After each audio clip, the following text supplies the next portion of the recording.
Hello, in this tutorial I'll be showing you how to include graphics of images in a PCB and Eagle. Here is an example one where we have a cat from the PCB. Fun little way to add some personalization to it. So first off, what you have to do is think of what you're going to put on the PCB and then find an image for it. Something that's kind of a sketch or an outline, in, two colors or one color, depending on how you want to count it. Really what you need. In this tutorial I'll be using the Van Halen logo, so this right here will work. This circular one could probably work too. Might be a little tougher depending on how sharp the edges are. Something here where there's fire and there's a gradient, or here where it's got kind of a chrome metallic look. Both of them multiple colors.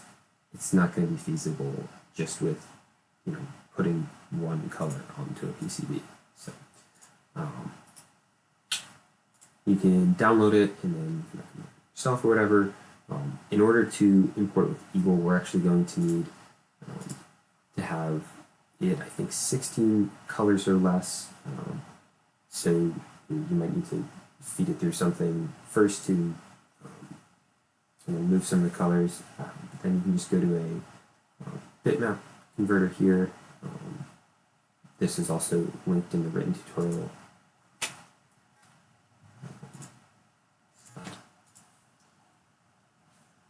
Also, if you don't want to go through it this way, you can probably open it up in Microsoft Paint too. I'll be opening that later just to kind of show how it works.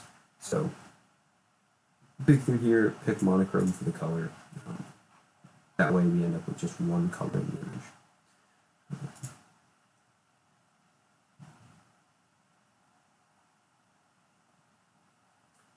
And download it.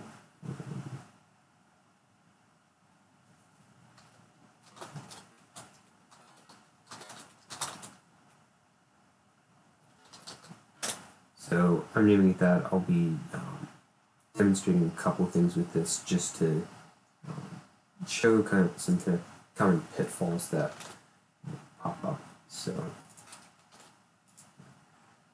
also keep it just full color here to show how to convert it later too.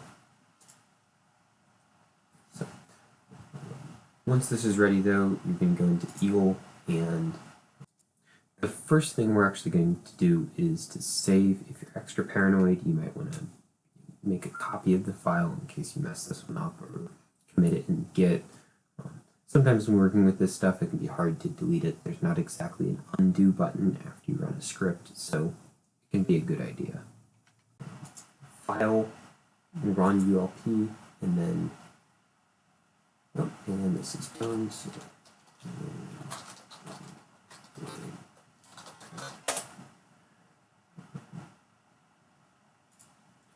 and then from this, you just want to be in the default Eagle ULPs folder, search import, and then import bit comes up.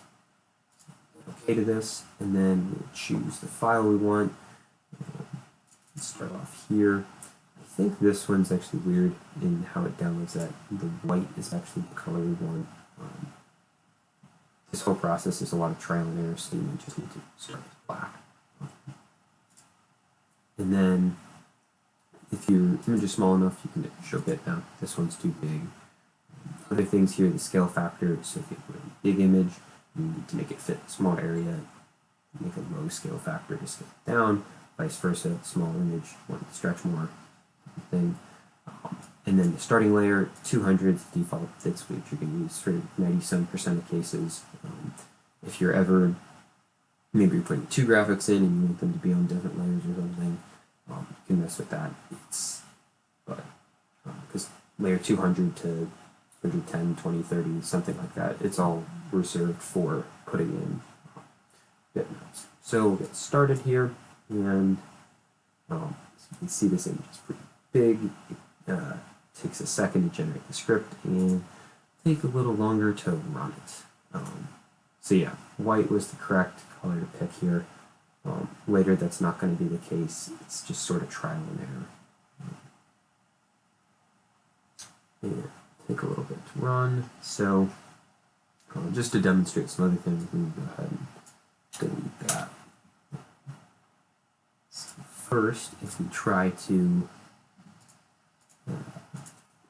import something that's not, that has too many colors, it will yell at us. So color thing, and then it says you have more than 256. So easy solution for that. We will open this up in Paint.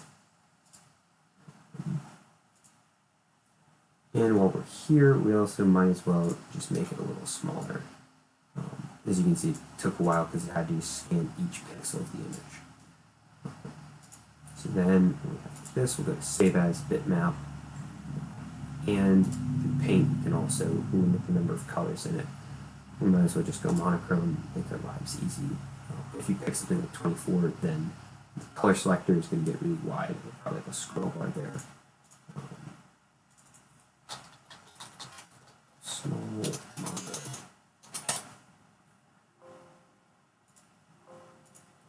And just go ahead with that.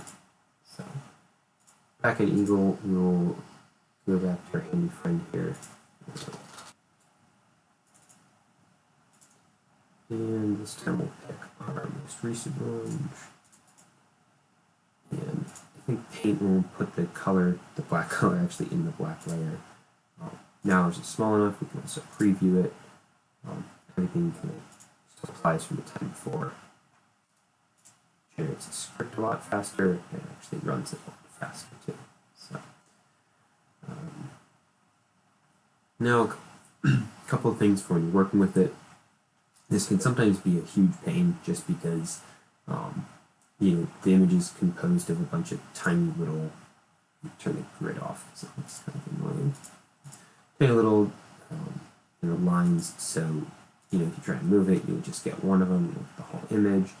If you select it, this is a blank PCB, but you have a resistor or whatever around, you might end up getting a via or something that you really don't want to be moving.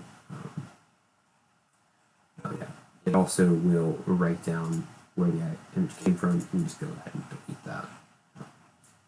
So yeah, the first kind of the easy way around things can be to just hide all the layers and then go turn on bitmap layer.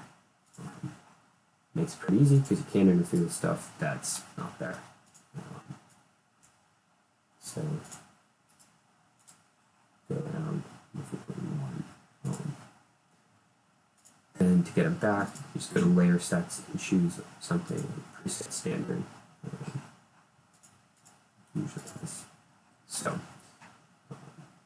but there's also some kind of actually better ways to go about this. So you can see here I have the selection filter up, and this controls what you can actually select when you drag a box over something.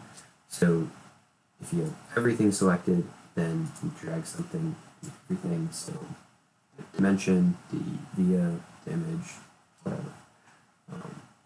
If you just pick one layer here, the bitmap, you can drag over everything, but you only select the bitmap. Pretty useful. Next thing I want to do is put it in a group. You can call it image here. So this right, image 2. And now it makes it pretty easy. You can remove it. Show whatever you want.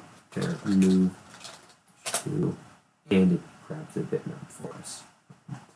So then when you have that, go ahead, place it where you want in the PCB. If you're exporting it yourself, you'll need to make sure that the CAM processor to make the girders, you choose layer 200. I don't think that's on by default. Yeah.